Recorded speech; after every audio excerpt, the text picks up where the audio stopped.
राम राम सभी भाइयों को। भाइयों, आज हम बात करेंगे गुरु गोरखनाथ जी के इतिहास के विषय में। जैसे कि सभी भाई जानते होंगे, जो गुरु गोरखनाथ जी का इतिहास है वह मछिंद्रनाथ जी से जोड़कर देखा जाता है। मछिंद्रनाथ जी को इनके गुरु रूप में देखा जाता है। तो मछिंद्रनाथ जी के साथ इनका जो इतिहास है वह शुरू करते हैं, और इस कहानी को तकरीबन 97 से 98% लोगों ने मान्यता दी है। बाकी के 1-2% लोग कुछ अलग अलग मान्यताएं रखते हैं, पर जो सबसे ज्यादा माने जाने वाली कहानी है वह हम आज आप सभी के समक्ष रखने चाह रहे हैं। तो मछिंद्रनाथ जी जो थे वह भिक्षा क्रम में एक बार किसी गांव में जाते हैं, और वह वहां पर भिक्षा मांगते मांगते घर के निकट आते हैं, जहां पर एक स्त्री उन्हें भिक्षा देने आती है। और भिक्षा देते हुए वह मछिंद्रनाथ जी के समक्ष अपनी एक समस्या रखती है, जो कि थी पुत्र होने की।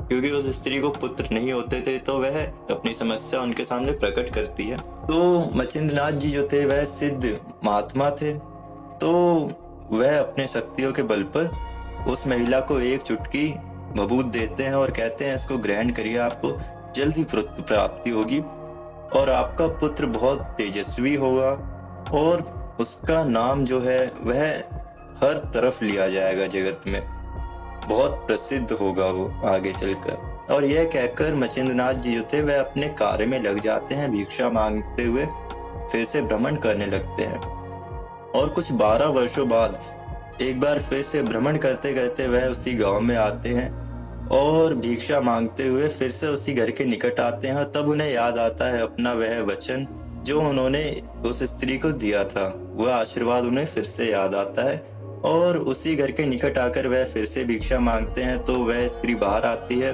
तो मछिंद्रनाथ जी जो थे उस स्त्री से सवाल करते हैं कि जो मैंने आशीर्वाद दिया था उसके स्वरूप आपको बालक प्राप्त हुआ होगा, वह बालक कहाँ है?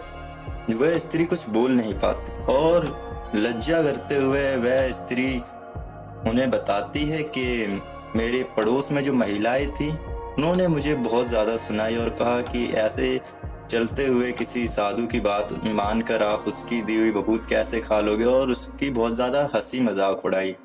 और वह स्त्री उन जो महिलाएं थी उनकी बातों में आ गई, और उनकी बातों में आकर उस स्त्री ने वह बबूत किसी गोबर के गड्ढे में डाल दी। यह सुनते ही जो मछिंद्रनाथ जी जो थे वह महात्मा तो थे ही, बहुत बड़े सिद्ध महात्मा थे।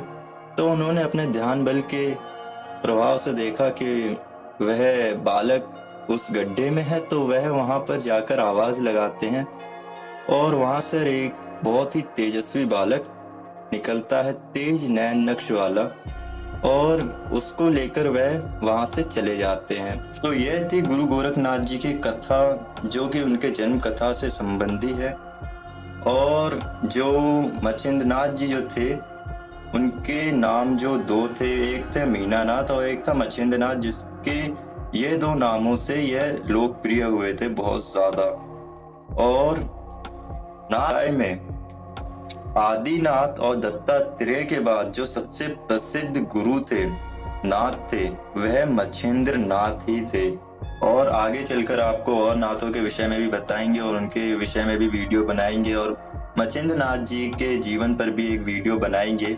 और जैसा कि मैंने आप सभी भाइयों को बताया कि जो मछिंद्र नाथ जी जो थे वह मीनानाथ और मछिंद्र नाथ के नाम से लोकप्रिय हुए। और कौलज्ञान निर्णय के अनुसार मछिंद्र नाथ ही कौल मार्ग के प्रथम प्रवर्तक थे। कुल का अर्थ है शक्ति और अकुल का अर्थ है शिव। मछिंद्र नाथ के गुरु दत्तात्रेय जी थे। मछिंद्र नाथ की समाधि उज्जैन के गढ़कालिका के पास स्थित है। हालांकि कुछ लोग मानते हैं कि मछिंद्र नाथ जी की समाधि मछिंद्रगढ़ में है, जो कि महाराष्ट्र के जिला सावरगांव के ग्राम मायंबा गांव के निकट है। और कहते हैं कि गुरु गोरखनाथ जी का समाधि स्थल जो है वह गोरखपुर में है। यहाँ दुनिया भर के नाथ संप्रदाय के लोग व गुरु गोरखनाथ जी के जो भक्त हैं उनकी समाधि स्थल पर माथा टेकने आते हैं। और इस समाधि मंदिर के जो महंत अर्थात प्रमुख साधु हैं वह महंत आदित्यनाथ योगी जी हैं। तो इस कहानी को यहीं पे समाप्त करते हैं। अब और नाथों के विषय में भी आपको बताएंगे। अगली वीडियो हो सकेगी तो मछिंद्र नाथ जी के इतिहास पर जरूर बनाएंगे, और बहुत ही दिलचस्प रहेगा उनका जो इतिहास है। तो वीडियो यहीं पे समाप्त करते हैं। राम राम सभी भाइयों को।